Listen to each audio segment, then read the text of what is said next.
Oh, nice to meet you. Glad to meet you. I'm glad you can see some of our baby animals and some of the other things that we have. Are you going to do the dwelling tour at 11? I don't know how long they can actually stay. Here's Febao at the Hancock Shaker Village.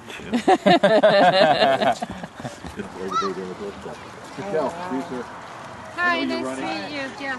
Jim Febao. Nice to meet you. Welcome to the village. Hi, Greg. Hello. Hi, nice to meet you.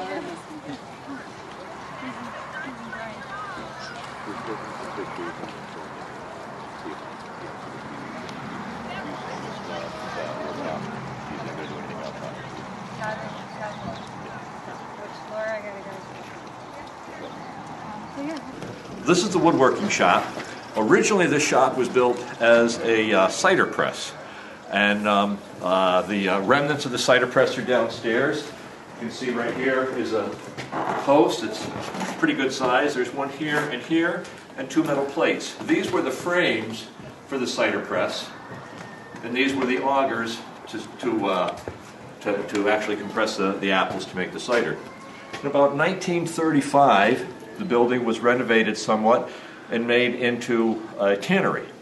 They would tan the hides downstairs, and they would have to bring them upstairs to dry them. And the way that they did that, they'd use this trap door here that you're standing on, and there's a trap door above you. And if you come over here, you can see a windlass up there.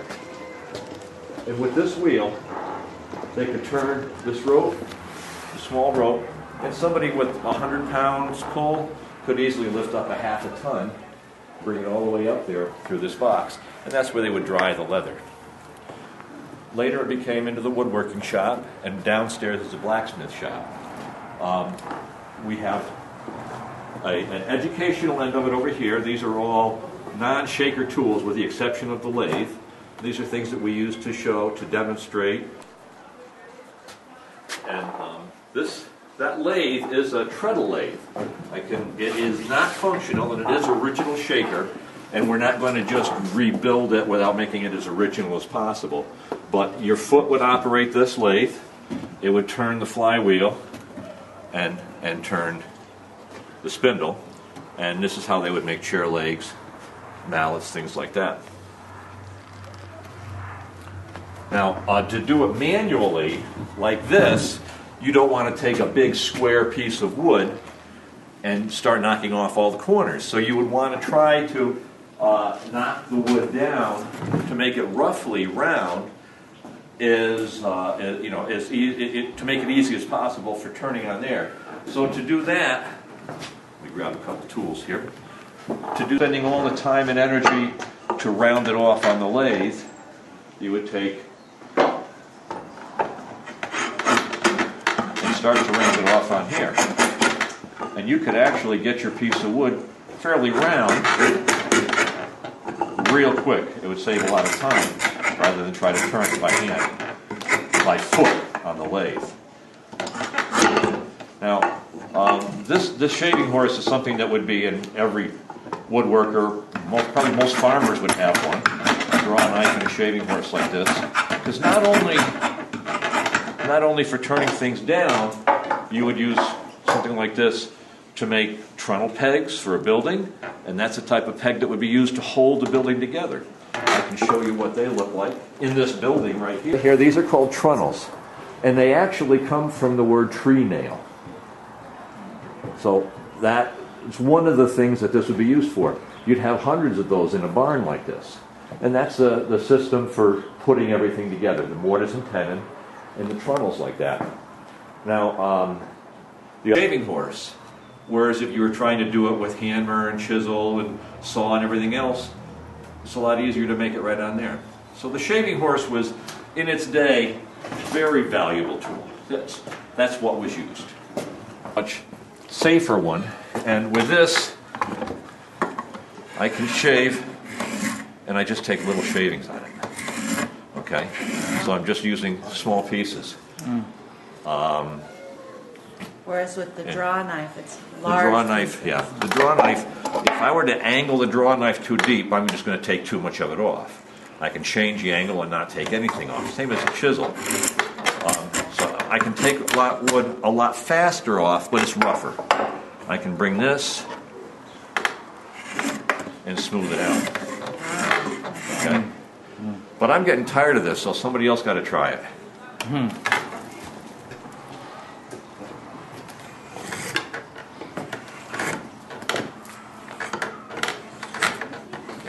Now, you might be too much, hold it a little bit of pressure right there.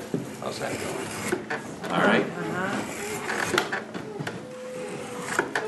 Hi, how are you? A spoke shave to trim down a piece of wood. Started off square, we're knocking the corners of it off.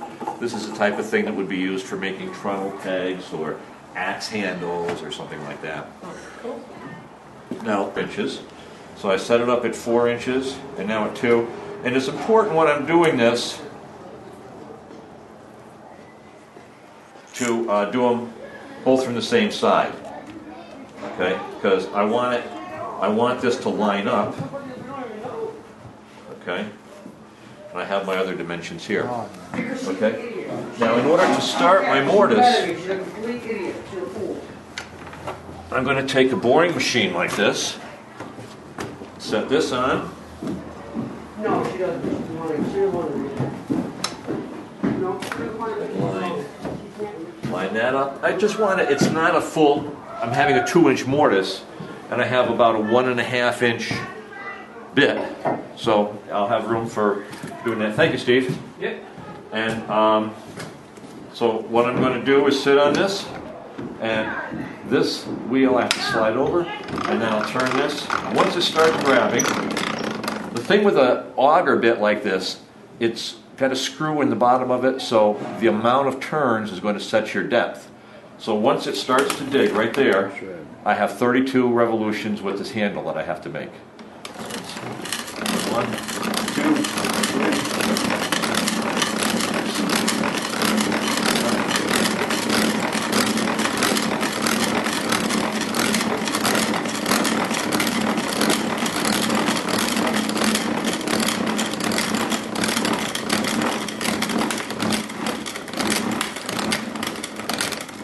And it does get harder the deeper you go.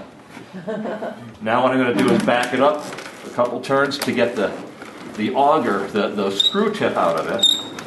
And then I turn this gear in and go forward, and that picks it up.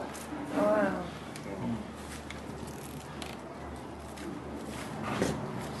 And I do need one more hole in here. Who wants to do this?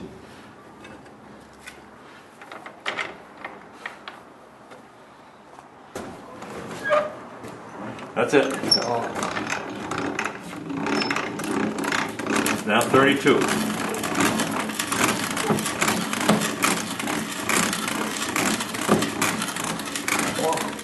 Just hold this steady.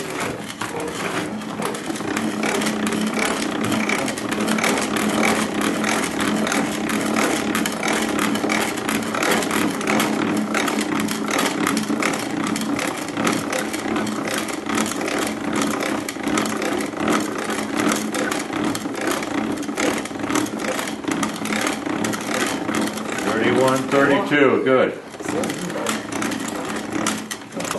You know, of how they would do a mortise and tenon construction on a post and beam. There would be your trunnel peg, which would be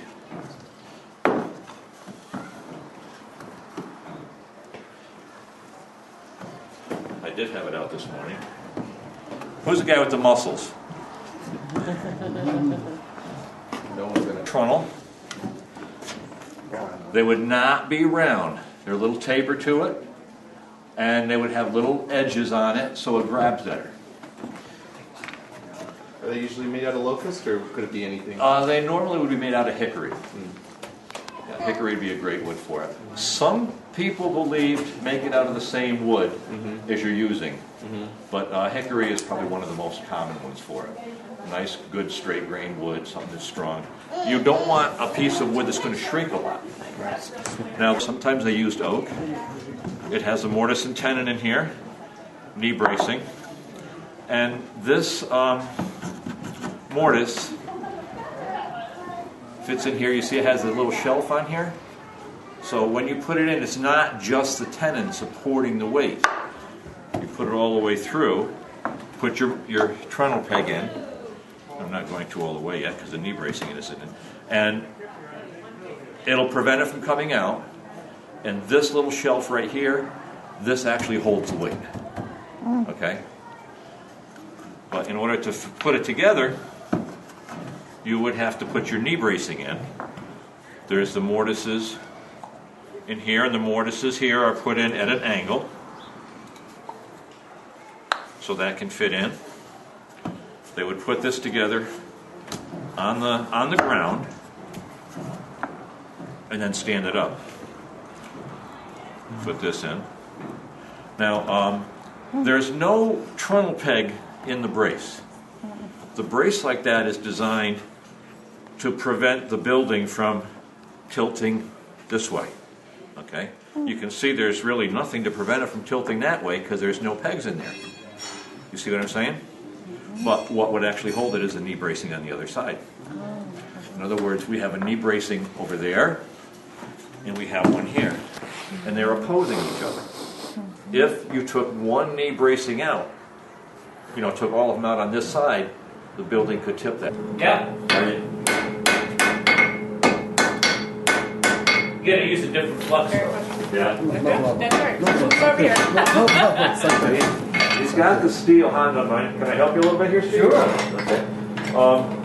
He's got the steel hot enough to work it, brushing it off. What are you actually doing to it? I'm gonna cut it and I'm gonna chisel it because I'm gonna make a ram's head poker. Oh, okay. Right. The bellows here, do you want it?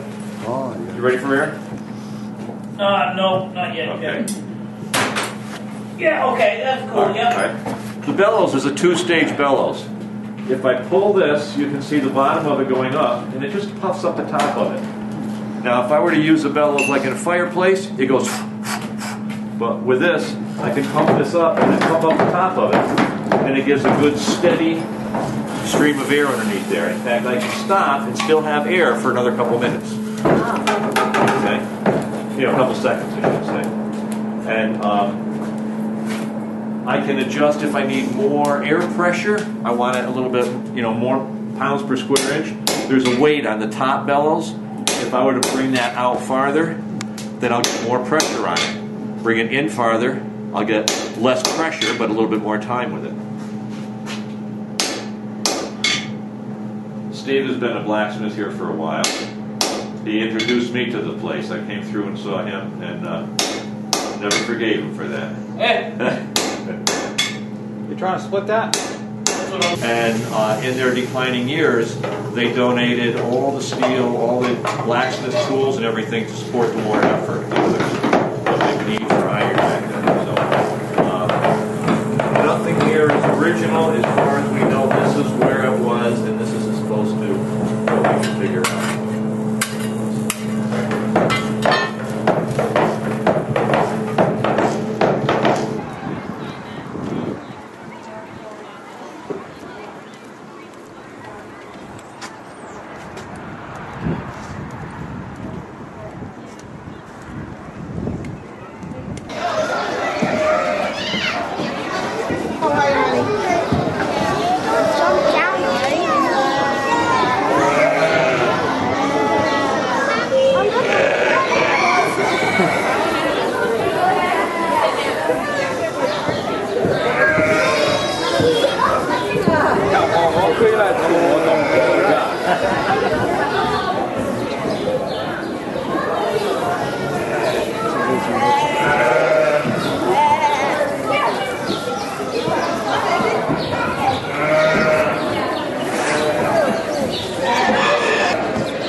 old turbine, which is still used now, the type of thing, and it's a two-stage turbine. When the water would come through, it would come through in it's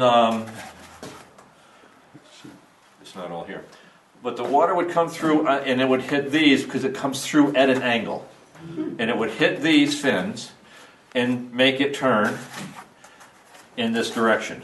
Okay. Then as the water escaped through there, okay, these are the fins that would make it turn. Okay, it comes through the outside here, goes through, makes this turn, and then the water would come through, and when it did, it would. Just missing a part. This is my first time here this year, but there's another set. Oh, yeah, right. This set of fins would.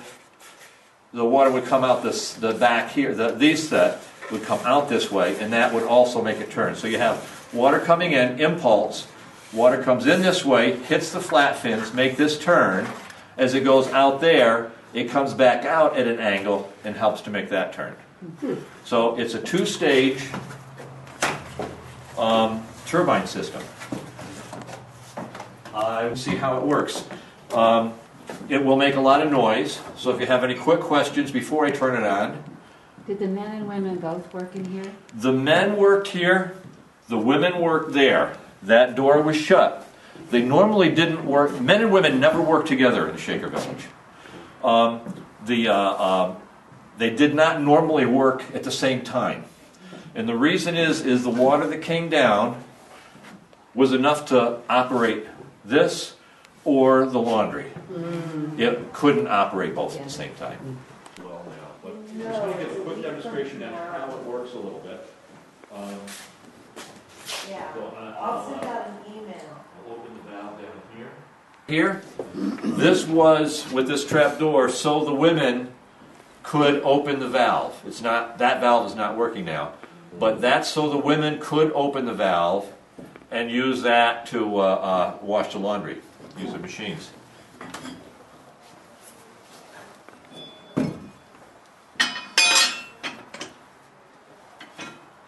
So this is going to open a gate valve.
Over goes from one pulley, which is idling, to another pulley, and then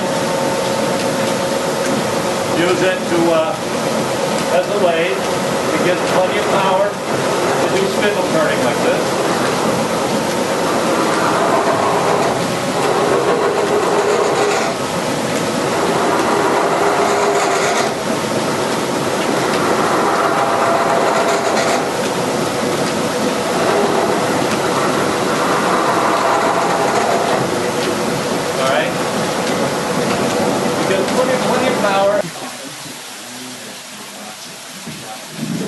Fantastic. Thank you, Jack. Okay. So that's, they give another demonstration at 1 o'clock if you're around. Somebody else will be doing it.